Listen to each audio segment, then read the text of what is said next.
Inês, seja muito bem-vinda. Muito bom ter vocês aqui, tá, gente? E vamos lá, né? Bom, uma coisa que as pessoas me perguntam muito, será que a ansiedade mata? Eu vou morrer com ansiedade? Então não, né, gente? A ansiedade, ela não mata.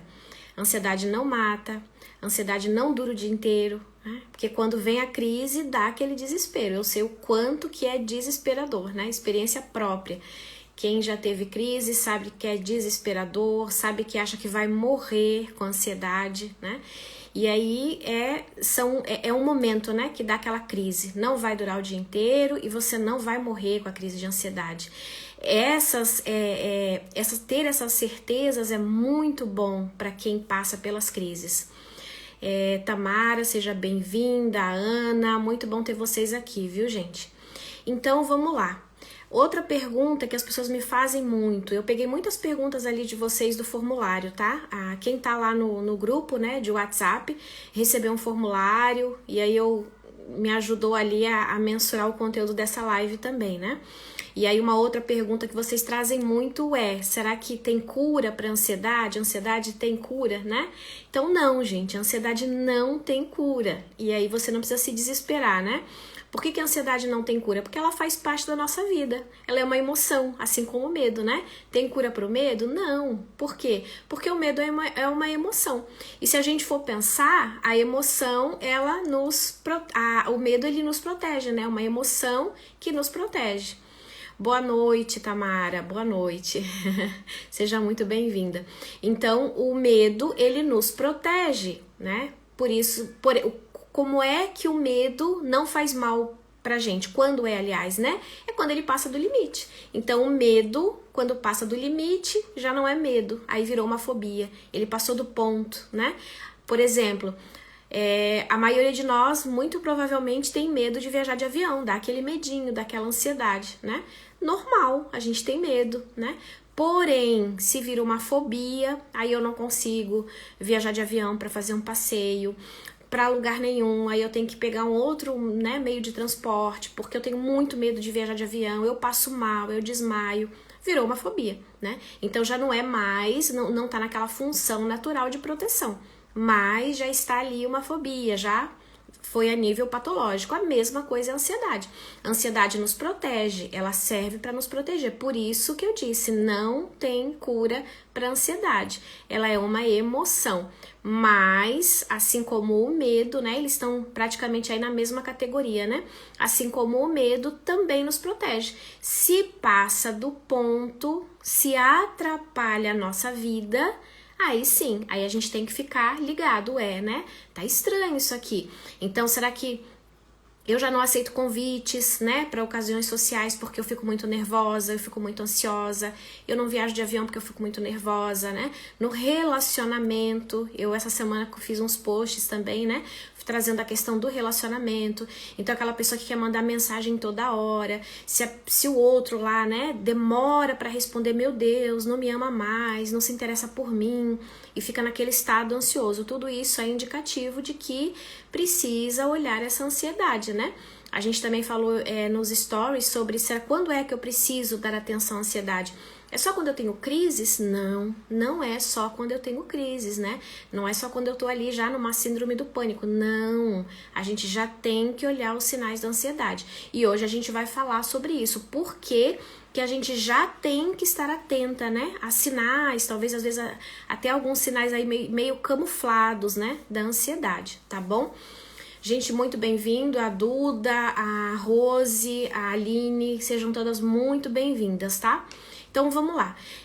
Eu vou contar primeiro para vocês a minha trajetória aí, né, com a ansiedade, o quanto que a ansiedade, ela me permeou, né, a minha vida aí. Tive três episódios que a ansiedade, ela atrapalhou realmente a minha vida, ela me trouxe alguns problemas aí. A minha primeira crise de ansiedade foi quando a minha filha nasceu. E eu nem sabia que aquilo que tinha me dado era uma crise de ansiedade. Olha como que o conhecimento empodera a gente, né? Por isso que a gente precisa estar, né, ligado, antenado, saber das coisas, porque nos protege. Naquela época eu nem sabia o que era uma crise de ansiedade. Então, quando minha filha nasceu, foi minha primeira crise. Depois, uma outra ocasião, eu estava passando por muitos problemas pessoais. E aí, um problema, né, pontual no trabalho, foi o boom que faltava. Aí veio a crise de novo.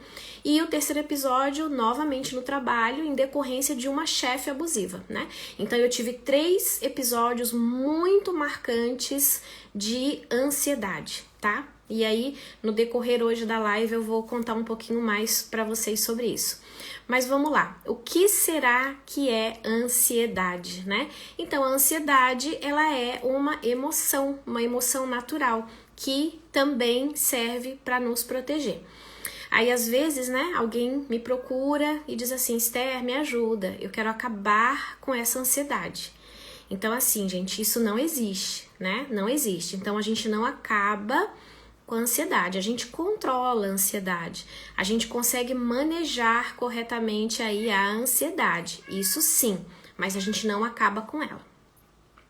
Eu vou trazer para vocês aqui alguns dados, tá, da Organização Mundial da Saúde, e é, assim, bem preocupante.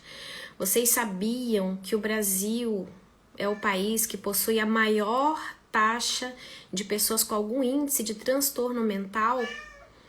E vocês sabiam que o Brasil, nós aqui, somos o país mais ansioso do mundo? Vocês sabiam disso? Pois é, nós somos o país mais ansioso do mundo. É apavorante, né? Somos nós.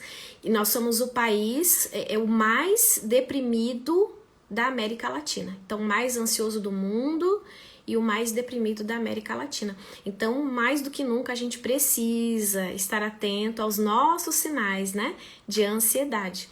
E os dados também mostram que de 2020, né, para 2021, os dados, eles pioraram, eles subiram, né? Então, piorou a nossa saúde mental. Claro que a gente atrela isso à pandemia, né? A pandemia, ela veio agravando esse cenário. Já não era bom, já não era um cenário bom.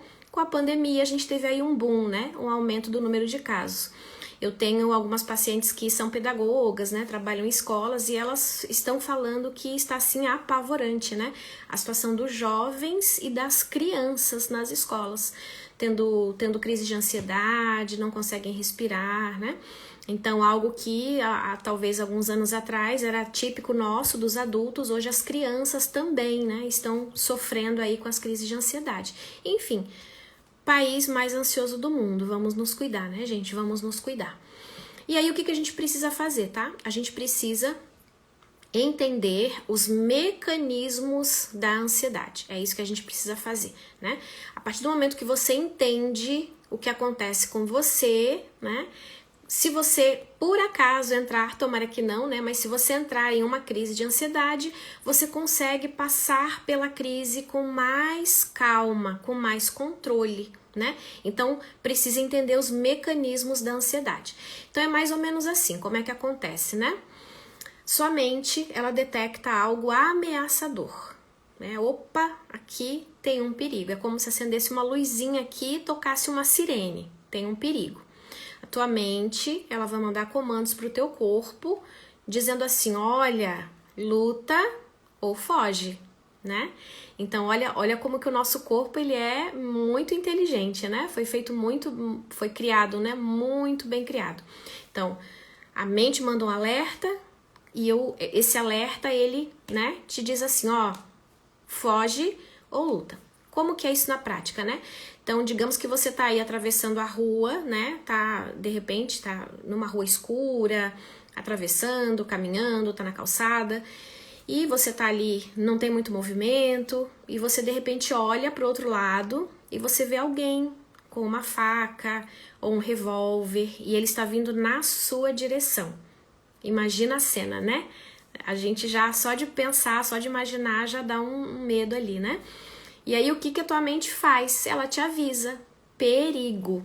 Aí, sabe o que acontece com o teu corpo? O teu corpo começa a se montar para fugir ou lutar. Então, você recebe uma descarga de adrenalina e cortisol, você recebe mais sangue nos músculos para te dar força, teus batimentos cardíacos aumentam, né? A pupila, né, dos olhos dilata. Tudo isso, né, tem uma função, para que é te preparando para fugir ou lutar, né?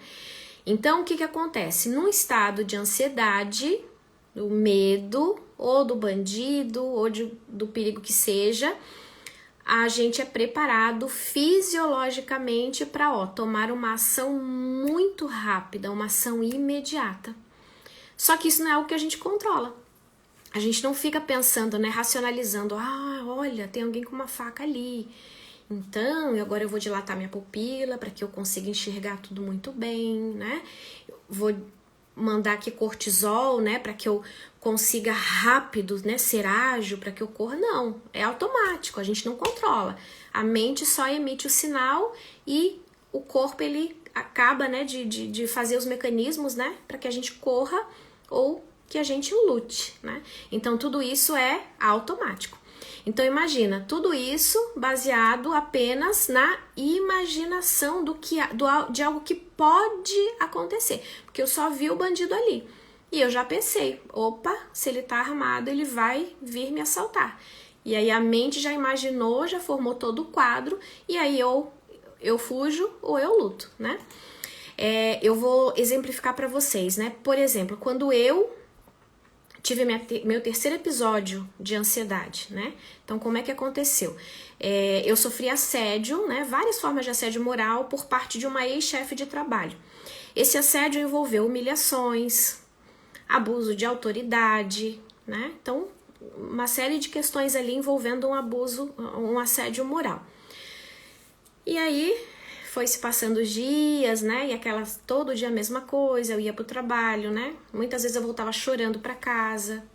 Enfim, precisava daquele emprego, só tinha aquele emprego, né? Na época era só eu e minha filha. Eu pagava o financiamento do meu apartamento e era só eu. Então eu precisava daquele emprego, eu não tinha uma alternativa, né? Então eu me via sem saída. O ambiente era muito ruim, estava muito difícil, mas eu só tinha aquilo, né? E eu tinha as contas para pagar. E eu fui levando, né? Aí o que aconteceu, gente? Um belo domingo, né? Eu lembro que eu tava na cozinha, eu acho que era umas 2 horas, 3 horas da tarde. Tava ali na cozinha, aí de repente veio aquela ideia na minha cabeça. Amanhã é segunda e eu vou ter que trabalhar. Gente, na hora, o meu corpo começou a tremer sem parar e não parou mais. Não parou mais. Por quê? Olha só, a minha mente, ela já começou a imaginar que eu ia encontrar aquela chefe, e aí ela começou a imaginar, né, a forma que ela me tratava, o abuso de poder, enfim, toda aquela circunstância, né? E a minha mente, o que ela fez? Ela começou a disparar todo um protocolo de sobrevivência para que eu lutasse ou para que eu fugisse. Então, a minha mente me protegendo do perigo. Eu estava em perigo, né? Só de eu imaginar, amanhã eu vou ter que voltar para aquele ambiente com aquela chefe, né? Então, olha só. Só que assim, gente, esse processo, ele é todo inconsciente. Ele começa aos poucos. Eu não fui me dando conta que eu poderia adoecer. Eu lembro que na época eu tinha certeza que eu não ia adoecer. Era muito ruim, o ambiente estava muito complicado, estava muito pesado, era muito difícil.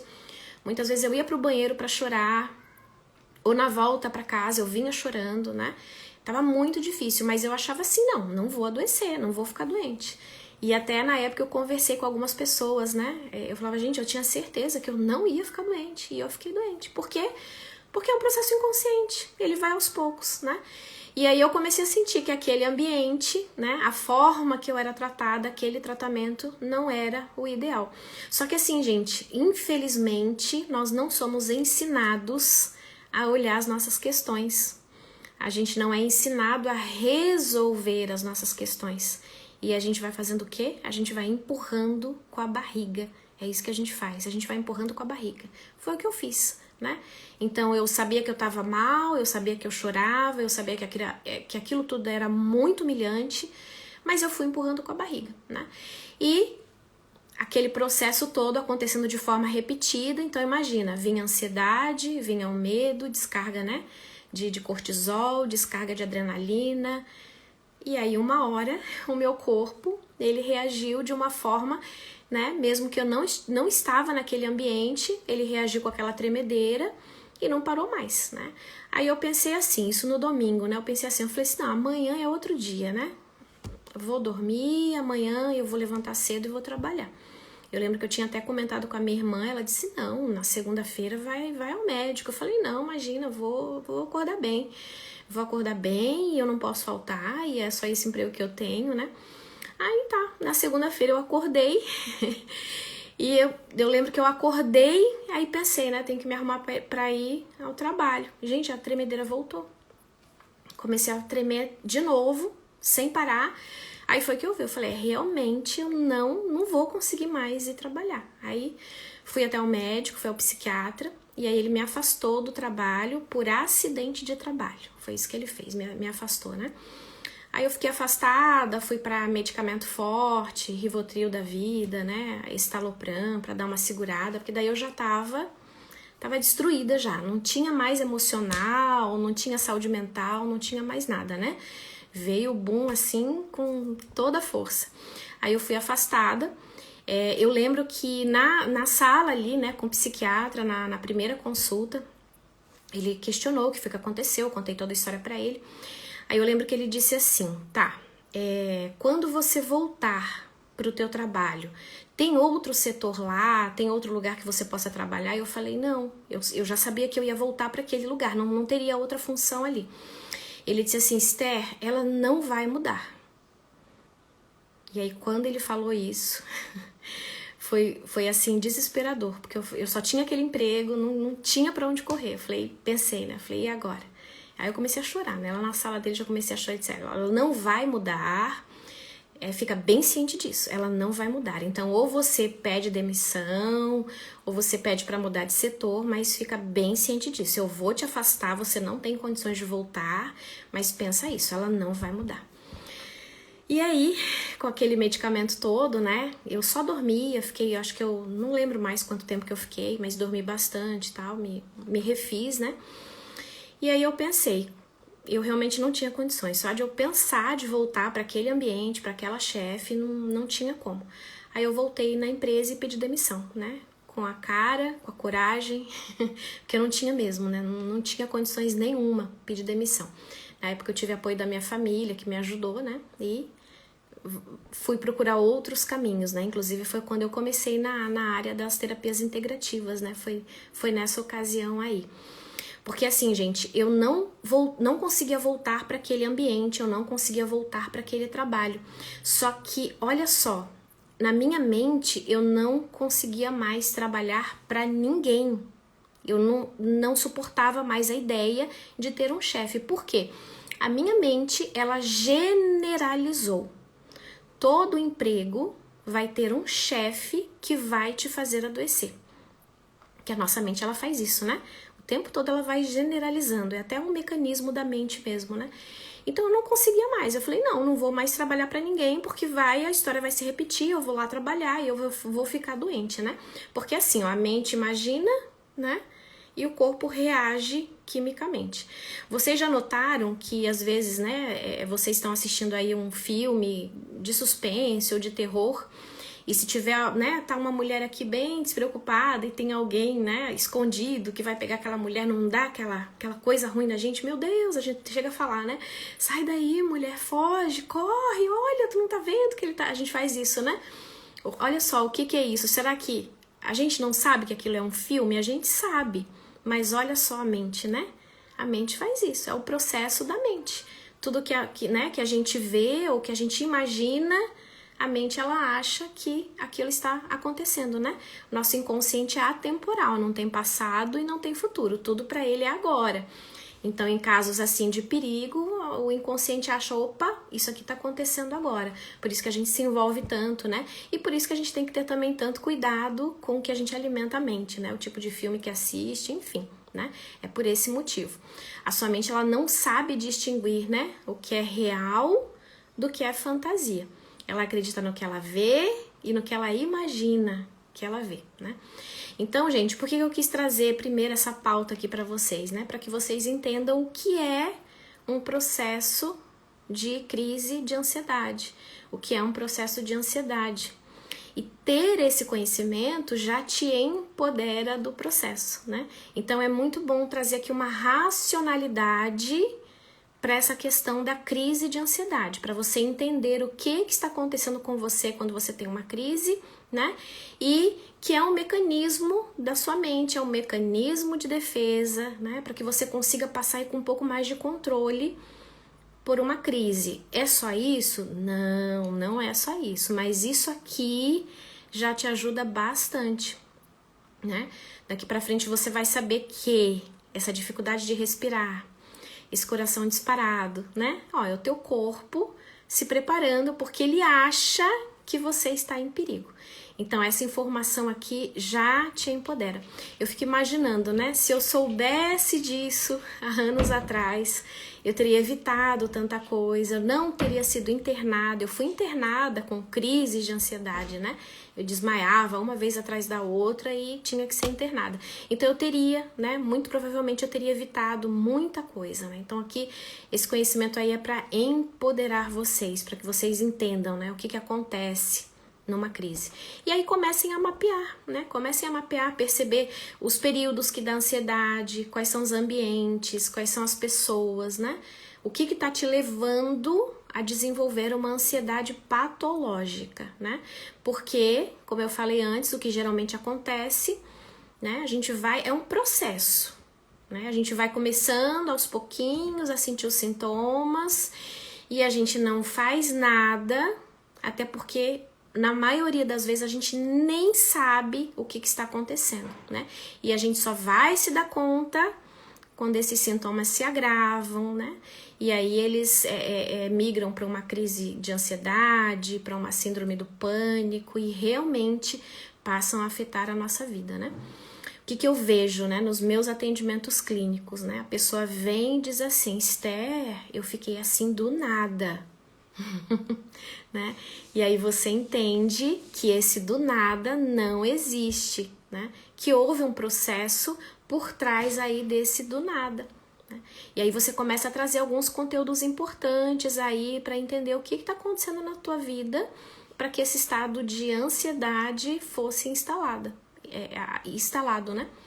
E assim, gente, na maioria das vezes é necessário uma ajuda especializada, né? Na maioria das vezes. Na época que eu tive, né, em especial essa última crise, eu precisei de medicamento e precisei de terapia, né? Então a gente precisa, a gente precisa de um norte, né? Precisa de uma ajuda especializada para que a gente entenda por que a gente ficou nessa situação e como sair dessa situação. Então, ó, resumindo, a ansiedade é uma necessidade de ação para proteção, algo involuntário que a gente não controla. E aí eu te pergunto, né? Se você está assim, mais ansioso, a ansiedade tem atrapalhado tua vida, tem te prejudicado, o que será que tem aí na tua cabecinha que você tá achando que você precisa se proteger, né? Do que você precisa se proteger? É bom que você se pergunte isso, tá? Começa já a fazer teus questionamentos aí. Por exemplo, quando a minha filha nasceu, tá, gente? Que foi a minha primeira crise de ansiedade. O que aconteceu? Eu queria o parto natural, né? Pelos inúmeros benefícios, tanto para mim quanto para ela, né? Quanto para o meu bebê. Então eu queria muito, estudei muito, pesquisei sobre o parto, pós-parto, amamentação, doenças na criança, os benefícios do leite materno, né? Enfim, pesquisei bastante e vi que o parto natural seria o ideal. Então eu tava decidida, né, que era o parto natural. Só que com um pouquinho de tempo antes, eu não lembro se uma semana, 10 dias, eu não lembro muito bem. O último ultrassom que a gente fez, foi detectado que o cordão umbilical dela tava aqui. Aí a médica disse assim, Esther, a gente pode tentar, né? A gente pode fazer uma tentativa para ver se dá para fazer, se não vai acontecer nada aí com esse bebê. E eu falei, não, né? Eu falei, imagina, não, prefiro não arriscar. Ela falou, ou a gente não arrisca. Eu falei, não, de jeito nenhum, né? Não vou arriscar. Vamos fazer então a cesariana, né? Mas o que aconteceu? Imagina, eu não estava preparada para cesariana. Eu estava preparada para um parto natural, um parto, né, normal. Aí ela nasceu, E depois que ela nasceu, eu lembro que o médico, né, veio aqui em mim e perguntou, tá tudo bem? Gente, eu tava com uma dor no meu peito, parecia assim que tinha um elefante aqui, né? Muita dor, mas é uma dor assim que é indescritível. E eu nunca tinha sentido aquilo na minha vida, né? Aí eu falei só pra ele, eu falei, olha, eu tô com muita dor no peito. E aí ele me deu um remédio, eu apaguei. Eu lembro que o parto dela foi às 18 horas da noite. Eu apaguei, eu só acordei no dia seguinte, né? Então ele certamente viu que era uma crise de ansiedade, né? Mas na minha cabeça eu tava morrendo, olha só. Então eu tinha acabado de ganhar um bebê, né? Era o meu primeiro filho, ela é minha única filha, né? Era o meu primeiro filho, marinheira de primeira viagem, né? E eu achei que eu ia morrer. Eu falei, pronto, agora meu bebê nasceu e eu vou morrer. Olha só, por falta de informação, eu não sabia o que estava acontecendo comigo, né? Então, o fato de eu ir para o parto com muitos medos, eu estava com medo porque o cordão estava aqui, eu fiquei receosa, será que vai acontecer alguma coisa com a minha filha? Será que minha filha vai nascer bem, né? E como é que vai ser a cesariana, como é que vai ser depois? Então, eu fui com muito medo, e aí na hora que ela nasceu, que a adrenalina baixou, mas veio a crise de ansiedade, né? Aí eu falei, pronto, eu vou morrer e minha filha vai ficar, né? Então é horrível, gente, é horrível. Então é muito importante que a gente entenda, né, o que é uma crise de ansiedade, quais são os sintomas da ansiedade, mesmo que não haja crises, né? Mesmo que não haja uma síndrome do pânico, mas é muito importante que a gente entenda o que é a ansiedade, quais são os sintomas da ansiedade, né? E assim, a nossa mente é dessa forma mesmo. Imagina que se eu falar aqui pra vocês, olha, vocês que estão aqui nessa live hoje, acabaram de ganhar R$1 milhão, né? Imagina, a gente se ouvir isso, a gente até sorri. A gente sabe que não é verdade, mas a gente chega a sorrir. Por quê? Porque tudo que a nossa mente imagina, o nosso corpo reage, como se fosse realidade, que é o que acontece com a crise de ansiedade, né? Estou em perigo. E aí começa batimento cardíaco, falta de ar, né? É isso que a crise faz. Então, assim, gente, a crise de ansiedade, ela é um sintoma, ela é uma consequência, né? Eu tive um paciente há um tempinho atrás, que ele sofreu por muitos anos com crise de ansiedade, e ele dava umas crises muito fortes, ele quebrava tudo ao redor, né? Aí achavam que era algum problema psiquiátrico, mas aí fazia um monte de exame e não dava nada, e era só a crise de ansiedade, né? A gente conseguiu restabelecer ali a saúde mental dele, emocional, eu acho que coisa de 2, 3 meses, não lembro muito bem, e aí as crises cessaram, né? Mas a gente foi ali na raiz, o que estava acontecendo, né? Qual era o comportamento dele, por que né, ele estava sendo levado a ter aquelas crises, né, sem que houvesse nenhum perigo, né? Então, o que é isso? São os gatilhos, e a gente foi ali, né, mapeando e pesquisando os gatilhos, o que estava acontecendo com ele. Os gatilhos, eles contribuem para a piora do quadro, né? É isso que eles fazem. É a mesma coisa, por exemplo, né, a gente se machuca, a gente não vai pegar um band-aid e vai colar ali, não. Vai limpar, vai passar um medicamento, né? Não adianta pegar um band-aid e colocar em cima, não vai resolver nada, não, né? Tá sujo, né? A mesma coisa na ansiedade. Então, quais são os gatilhos? Por isso que eu falei pra vocês, começa a mapear, começa a se perceber o que tá acontecendo, né? Domingo eu pedi para vocês assistirem um filme, né? As Vantagens de Ser Invisível. Esse filme ele é fantástico e ele fala exatamente sobre isso. Então, a história de um rapaz, né? Que é o protagonista. Ele tinha as crises de ansiedade, ele tinha a depressão, né? E no desenrolar do filme veio à tona um trauma de infância. Então, olha só, um trauma lá da criança. Inclusive, gente, os traumas, eles precisam tanto ser olhados e tanto, né, ser resolvidos, que é assim, a gente para na idade do trauma. Olha que interessante, né? A gente paralisa ali, a gente fica naquela idade, olha como que a gente precisa resolver. E, como eu falei antes, né, a gente vai empurrando com a barriga, né? Não, pega, né, a sujeirinha e joga embaixo do tapete, acha que não precisa, não preciso de terapia, não preciso de ajuda, eu consigo sozinho, né? E não é assim, né? Não é assim. Então precisa ser olhado, precisa ser resolvido. E aquele filme, ele traz essa questão ali com muita força, né? Eu gosto muito desse filme. Quem não assistiu e quiser assistir, né? Fica aí uma dica para vocês, né? Vai ser muito bom para vocês entenderem quais são, o que algo mal resolvido lá do passado, lá da infância, pode causar, né? Futuramente na vida adulta, tá? Então, ó, traumas de infância, outra questão que agrava a ansiedade, falta de validação. Então, às vezes, o marido, a esposa, o pai, a mãe, o filho, o amigo lá no trabalho diz assim: ah, para com isso aí é frescura, isso aí é falta do que fazer, isso aí é falta de Deus, né? Então, olha só, falta de validação. Então, a pessoa tá com problema de ansiedade, a pessoa tem crise de ansiedade, vem o outro e não valida. Diz aí que você que não tá querendo não tá querendo trabalhar, sei lá, né? Fala qualquer coisa pra você que tá com frescura. E não é. Então a falta de validação agrava a ansiedade. Outra questão que agrava o ambiente, né? Então como é que está o teu ambiente? Como eu citei pra vocês no meu último episódio, né? De ansiedade. O meu trabalho era um ambiente estressor. Como é que eu ia voltar para aquele ambiente, né? Não tinha como eu voltar. Então, se eu voltasse para aquele ambiente, vinha de novo e agravar de novo o meu estado de ansiedade. Então, 3 coisas aí que precisam ser levadas em conta, né, que agravam, né, a ansiedade, que é o ambiente de trabalho, a falta de validação e os traumas, né, principalmente os traumas infantis. Então, ó, os nossos pensamentos, eles atingem os nossos comportamentos. E aí, o que o ansioso mais ele faz? Pensa. Né? Pensa, e pensa, e pensa. E fica no será, e será, e será, né? Então amanhã eu tenho uma reunião. Meu Deus, será que eu vou conseguir falar? Será que eu vou tremer? Será que eu vou gaguejar? Será, e será, e será, né? Será que eu vou passar vergonha?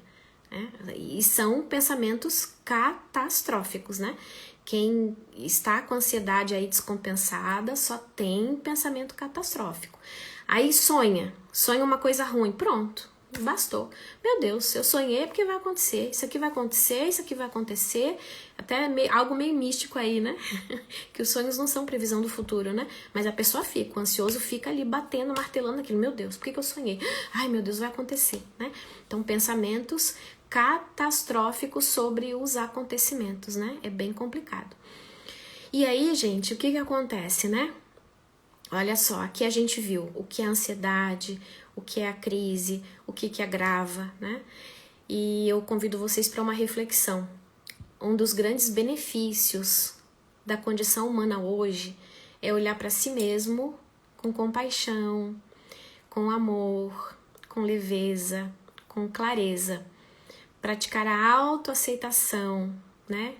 Entender a sua condição humana, a sua condição imperfeita, entender assim que você não é maluca, você não é maluco por ter esses pensamentos irreais, né? Talvez pensamentos repetitivos, pensamentos intrusivos, né? Que é muito típico da ansiedade, pensamentos catastróficos, achar que o parceiro não está respondendo porque não gosta de você, né? Então, é entender a sua condição humana imperfeita. Quanto mais compassivo você for com você mesmo, você for com a ansiedade, mais você vai se empoderar, mais você vai se superar, né? E eu tô aqui para te ajudar. Eu já falei para vocês do novo projeto